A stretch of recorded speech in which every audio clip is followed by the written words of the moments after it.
Now I would like to say something about my ordination. It was a great event in my parish. After so many years, we were having an ordination, and 4 of us together got ordained. Father James Thekanath, Father Andrew Chettiyadan, myself, and a diocesan priest called Father George Maniketan. He belonged to the Ernakulam diocese, and we belong to parish dedicated to Saint Francis Xavier, that is in the village of Cheranallur. Now that was my mother parish. Now this parish is divided into 4 parishes, and now I belong to another parish, St. Joseph's Parish, Thottamkara. So the ordination ceremony was very solemn.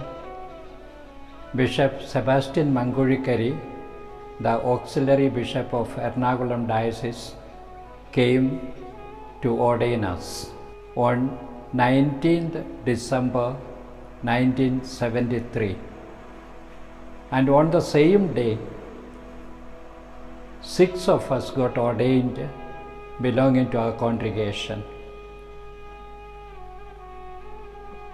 3 of us in our parish, Father James Palayur in Chendamangalam, Father Joseph Palayur in Mullacherry, and Father Thomas Injakal in Thottamkara. All these 6 priests belonging to our congregation were ordained on the same day. And immediately after the ordination follows the first Mass. So we 4 of us together offered the first Mass.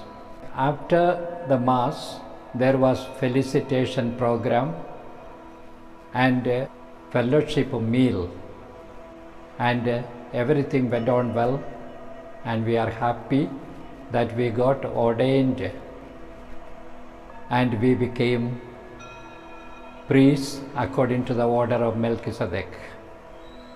And I am very grateful to God who bestowed upon me this great blessing. He called me, He anointed me, and entrusted a mission, the mission of continuing the mission of Christ, the mission of healing, the mission of freeing, and the mission of proclaiming. So I thank God for this great gift of my vocation and my ordination, and being sent as an apostle to preach the gospel of Christ all over the world. According to the custom of the seminary, after ordination, we had to continue our classes till April 1974. So we completed our course, and from Alve we came back to Orissa. We were eagerly waiting for our first appointment. I was called to the office of Father Provincial Michael Kurikattichalil, and he told me, "You will be in Aquinas College to teach the students." I was surprised because I was not at all qualified. But anyhow, I obeyed. Father Louis Metatani was the rector, and I was to help him. Since I was not qualified in any subject, I was asked to take all the subjects. So my method of study or teaching was study along with the students. And that way I learned a lot of things during those time of teaching in the seminary. And meanwhile, I continued my own studies as well. I wrote BA as a private student,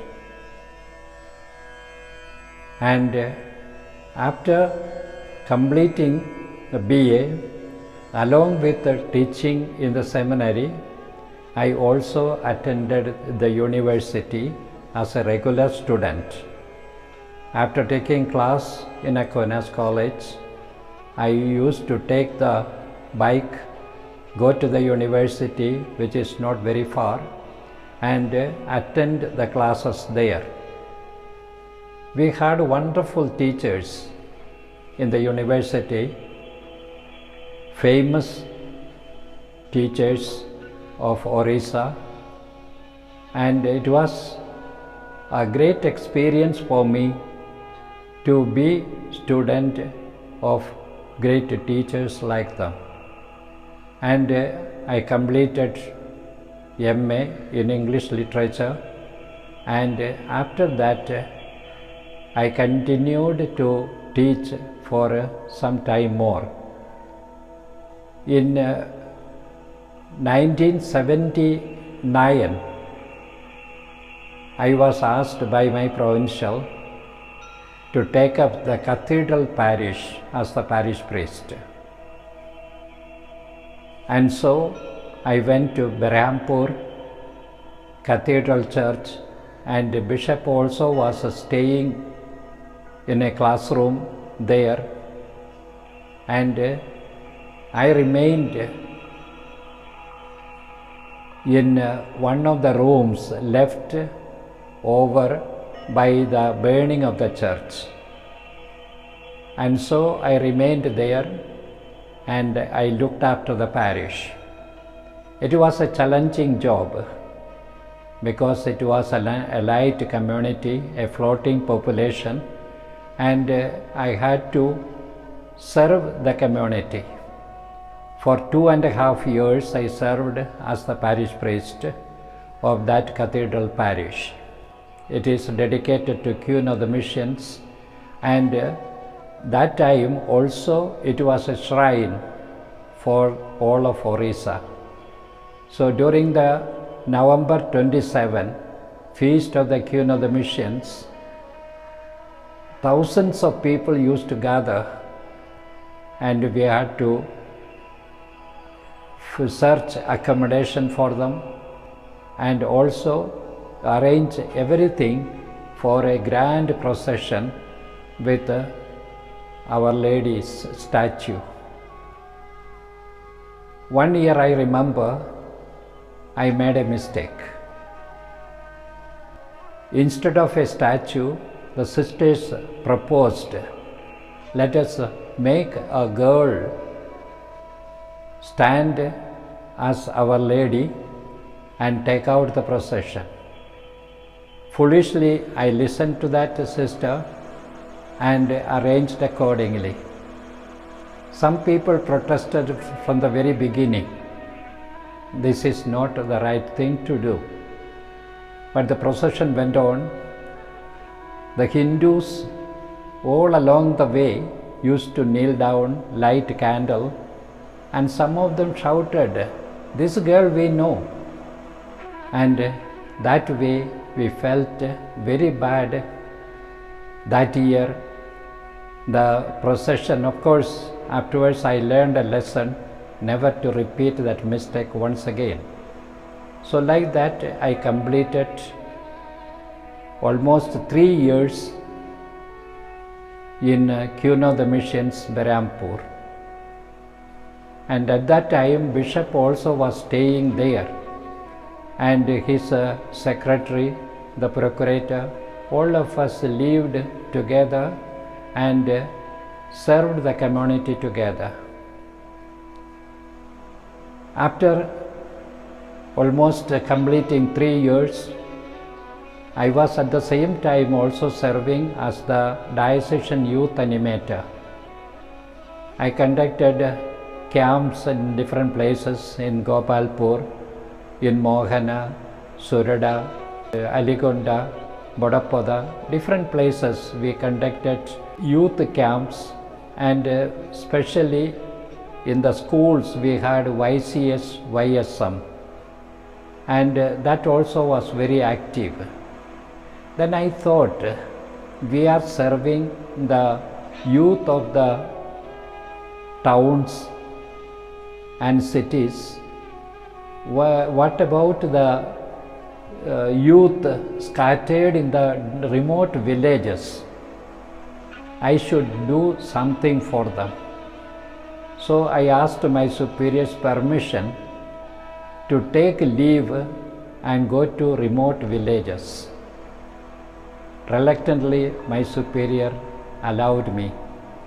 They gave me permission for 3 years leave, and I went to a faraway village called Gargaguda, Munariga and Bondari under Gumuda parish. So I went there with having nothing with me. One boy accompanied me. We prepared our own food, and along with the people we went to the forest to work, and they were Khons of the primitive type living in the jungles. None of them knew how to read and write. So one of our duty was evening when they come back from the field to teach them the letters, so that they can slowly start to read. And after nearly 6 months, I stayed in those villages. Meanwhile, I came in contact with a number of people, their difficulties, their misery. And one of the things I noticed was that most of them had scabies. And then I went around and saw the place where they take bath. The water they drink is a pond where buffaloes or cows are taking bath. So it was this dirty water that they were drinking and they were taking bath. So I told the people, we have to do something about it. The youth came with the pots and we dug a well. And when the people saw the clean water in that well, the elders told, we will pack all around with wood so that the water will be clean, so that we can drink that water. So like that, and I took some medicine kit with me, and anybody sick, I used to treat them, and God worked through my hands because many got healed. I was so happy. After 6 months, one of the men stood in the church and read the Bible. A person who knew nothing to read and write could read the Bible, and that was a great satisfaction for me. Then after some time, maybe some 6 months over, I got diarrhea, typhoid and malaria together, and I was on the point of death. And when the fathers in Muniguda heard about it, they came halfway by jeep and carried me and put me there, poured some water over me and brought me back to Muniguda parish. And that way my life was saved. And my provincial told, enough is enough, so better you stop this experiment, and we are going to appoint you in a parish, please go and take it up. And that way I went to Bodabil another parish, Hindi speaking area, and I did not know much about Hindi, but some way or other I managed to stay there nearly 3 years. There was a Oriya medium school, there was an English medium school, there were 2 convents, there was a dispensary. A lot of activities were taking place in that parish, and there were some villages attached to that parish where we could go and say mass there. It was a mining area, a lot of iron ore was there, and so the workers were staying in small huts, and I could go and serve them. So that time passed very fast. Then one day the provincial wrote a letter saying, there is nobody to teach in Aquinas, please come back. So the second time I went to Aquinas and started teaching there, and that continued for 4 years. And from 81 to 85 or so I was there teaching. So from 1983 to 1986, 3 years I taught in Aquinas College. By that time the number has increased, and from some dioceses also students were coming. The Vianney Bhavan was there. From there also students came, and our congregation members were there. So the number increased and the staff also increased. So I was one of the staff along with others who taught there. And at that time Brother Adapur was taking care of the choir industry, and he was a model for all of us. He loved the people so much. He cared for them, the workers. More than 100 workers were there employed, and he opened a shop in Berhampur to sell out the products, and that way he was running it quite nicely. And at the same time he cared for those people. He made 10 houses for the poorest of those people and settled them in their own villages. So that way he was a model and inspiration for us. So this time finished. From 1986 to 1990 I was sent to Pune as the rector of our study house. Our students were going to Pune Athenaeum, and we had our own study house. In the beginning we were staying in Gera terraces, flats.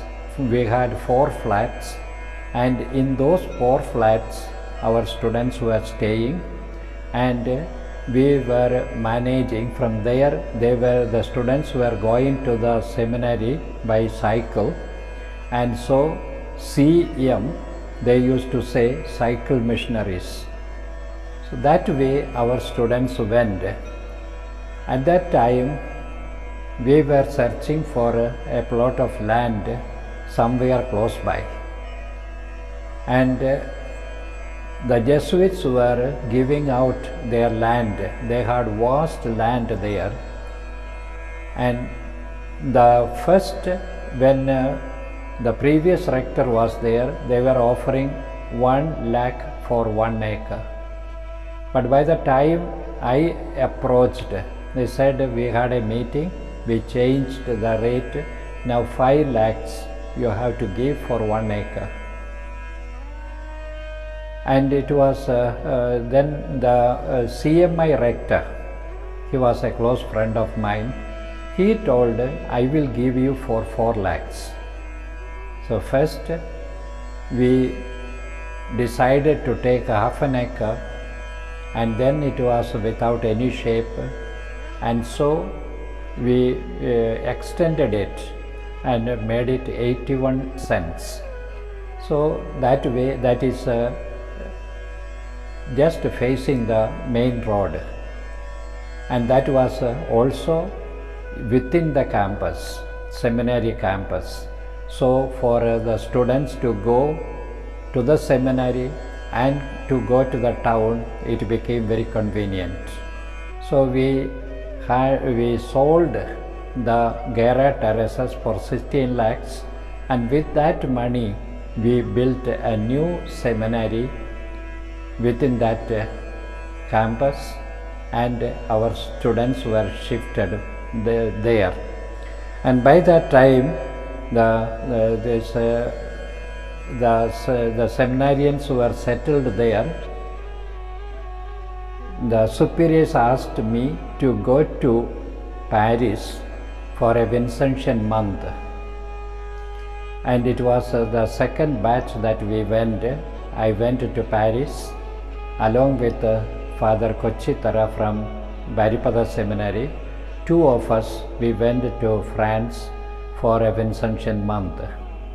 We got a chance to go to the birthplace of Saint Vincent de Paul, to Lourdes, and also some of the holy places like Rue des Bacs, where Saint Catherine Labouraise's body is still kept undecayed, and also the place where Our Lady appeared to her.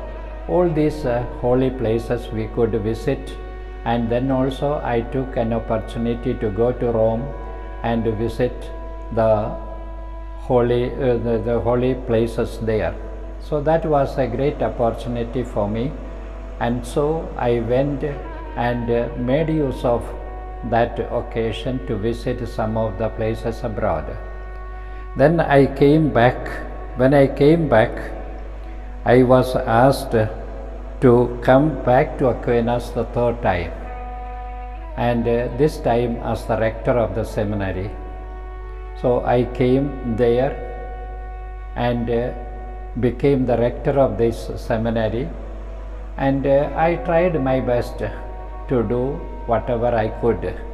And by that time, the other dioceses also began to send students there, and the students' number increased, and accordingly the staff also were more in number, so that we could share the responsibility.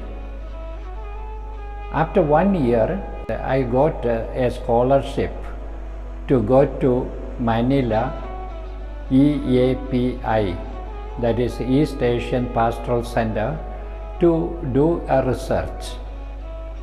So I was selected, and the superiors decided to send me, and I went to Manila. At that time, when I reached Thailand, Bangkok, I heard the news that there was a volcanic eruption and the airport was closed. So I had to spend 1 week in Bangkok, and that helped me to go around and see some of the Vincentian places and also Daughters of Charity, and that was an opportunity for me. Then I went there and I did research, and also I applied to Ateneo, the university, and my thesis was admitted as a research paper. It was on formation in the East Asian context. That was the title, and I defended the thesis and got a MTH.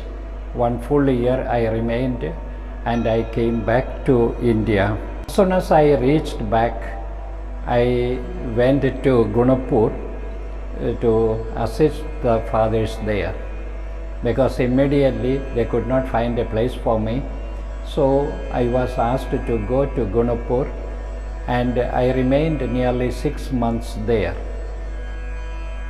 Afterwards, I was asked to go to the to Jyoti Nivas in Baripada. I went there. When I was in Babil, Father Cherian Varambat was my assistant. Now he was the rector, and under him I was one of the staff. So we worked as a team. There were 5 of us. We worked among the minor seminarians. So that way I spent the 2 years. Next, I was asked by my provincial, Father Louis Mitatani. He had sent 2 fathers to the northeast in Manipur to start a mission. They remained some time in the bishop's house. By the way, the bishop of Imphal diocese was his own brother, Bishop Joseph Mitatani. And so it was a kind of brotherly relationship that prompted us to go and start a mission there. But that situation was really bad in the sense there were conflict between Nagas and Kukis. They were killing each other, pulling down from the buses and cutting them to pieces. There was an underground problem, and so life was difficult. One of the fathers who were sent there came back after 6 months because the situation was really bad, and so he thought better to come back. He came back, and the other father told, unless somebody is coming, I am also coming back. The situation is so bad, I cannot continue alone. So the provincial, since his brother had invited, he did not want to stop the mission. So he asked me, for the time being, please go. So I went there. It was February 15th, 1995. I left for Northeast. I go down there in the airport, and I was picked up by the father, and I went to that place. There was a classroom where father was staying, and I also was accommodated, and that was our office, that was our refectory, our everything, only one classroom. There were only 5 classrooms, and we were having a school. Nearly 60 students were there, and some 10 or 12 of them also remained there as hostlers. So that way we started our life. I reached there. After 1 week, father whom I went to help told, I am going for holidays. And after reaching here, he wrote a letter saying, my health doesn't permit me to come back, so I am not coming back. So I was left alone in a strange land, not knowing the people, not knowing the language. And at that time, the following week, 6 terrorists came to the house. 2 of them stood in the road.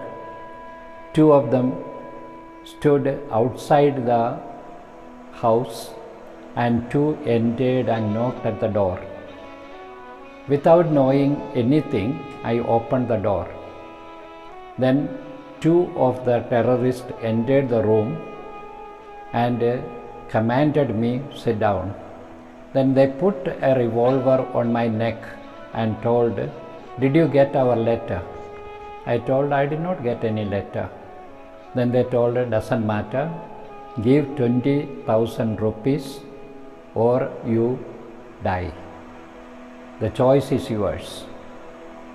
I told, I don't have money. From where will I give? I don't know from where I got the courage to face those people. Then one person stood by my side and the other person went around checking everything. In one of my pockets there were 800 rupees that they took. They removed my watch. I had a silver chain in my neck, that also they removed and told after 3 days we will come back, be prepared with money. So that was a test for me. It was a new experience for me, and when my superiors heard about it, they told, "Father, your life is more precious than the mission. You better come away." Then the people wrote a letter to the bishop and to the provincial saying, "Please don't take back this father. We will protect him." And true to the word, for 3 months, 6 of them with a gun was guarding me while I was sleeping. So that way I survived that situation, and it is now 28 years.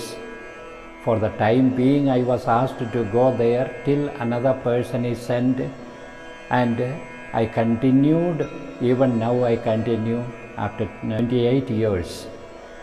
And meanwhile, as I was there serving the people, I was all alone. One day, one police jeep came and stood in front of the door, and the police inspector jumped out, and all the police people took positions, standing in all directions, pointing the gun. Then the police inspector, I was working in the garden, he asked, "Where is the father?" Then I told, "I am the father." Then he told, "Go to the office." And in the veranda, one table was put, that was the office. So I went there, and then he took out the revolver, placed on the table, and said, "Father, I was in search of true church. I was having a training in Rajasthan. I went for a Baptist church. I belong to the Baptist church. I went for in search of a Baptist church, but I never found one. Finally, I entered a Catholic church. I was so impressed by the mass that was offered there. So I wanted to know more about this church, and I came to the realization that Catholic Church is the true church. I went to the bishop, and the bishop directed me to here. So please come to my village and explain to my people about the Catholic Church. I know that the Baptists hate the Catholics, so it may be a trap. They may be inviting me to their village and kill me there, and that way, even here, the Pangmol where I was, that church also may be shattered, because they recently became Catholics. So I did not know what to do. So I went and asked the bishop, "Bishop, what shall I do?" Then he told, "Don't go alone. Take a local priest with you and you go." So with a local priest, Father George Ginsey, one of the cookie priests, we went to that village and explained to the people about the church, the origin of the church history. When the Baptist church was began, when Catholic church was began, we explained everything. Then the chief of the village passed one paper. Those who want to become Catholic, sign up. Some 26 families signed up. And then we sent one catechist to instruct them. And so 3 months they were instructed, and finally the day came for them to be accepted into the Catholic Church.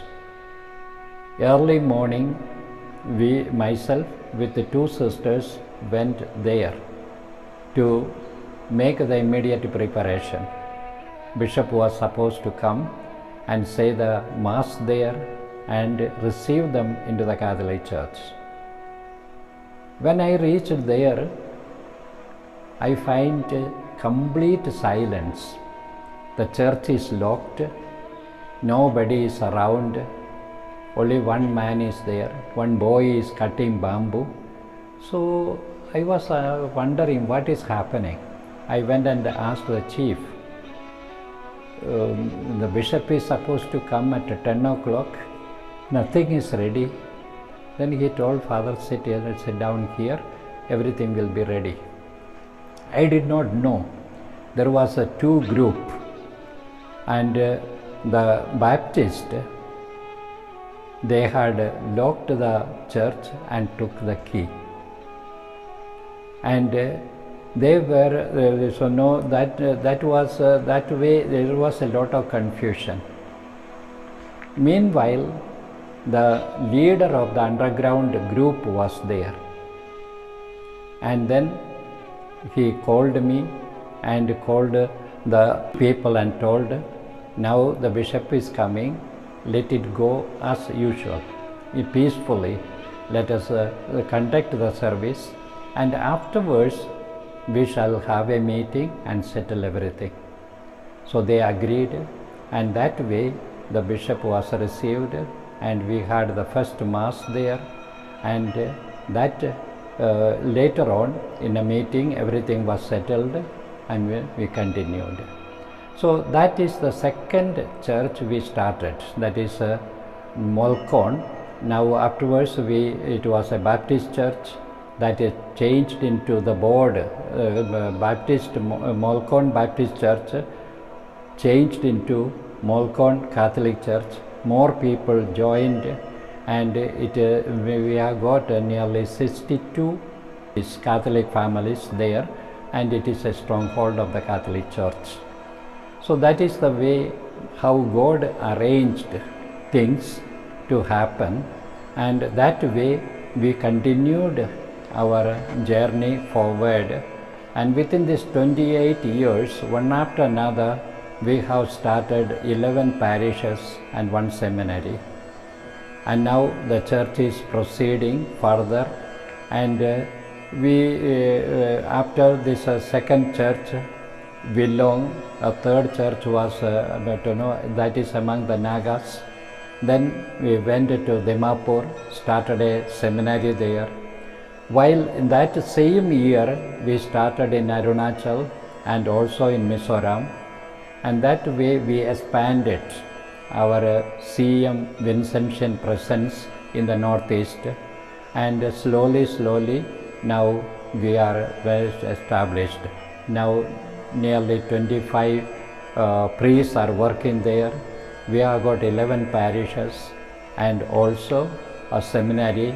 This year we have got around 60 students, the first year students, preparing themselves for the priesthood. And at the same time also we have got now 8 local priests of the CM Fathers. So that way we are happy. God is blessing our apostolate, and we continue to dedicate our life for the people of the Northeast. Now you might have heard about the Manipur problem. And we have got 3 Kuki parishes in Manipur and 1 Naga parish. 4 parishes we have got in the state of Manipur. And these 3 parishes were sensitive areas, especially the first church we started in Pangmol. Any time the attack might come. And when a mob comes, there is no reasoning. They will do whatever they like. They burn, they kill, and life is not safe. So we have to be careful at the same time how people are defending the villages. They have got their young people and men guarding the village so that the enemies will not come and attack the village all of a sudden. So that way we are in tension. So we hope and pray God will one day intervene and there will be peace in the state of Manipur. Let us pray for the same.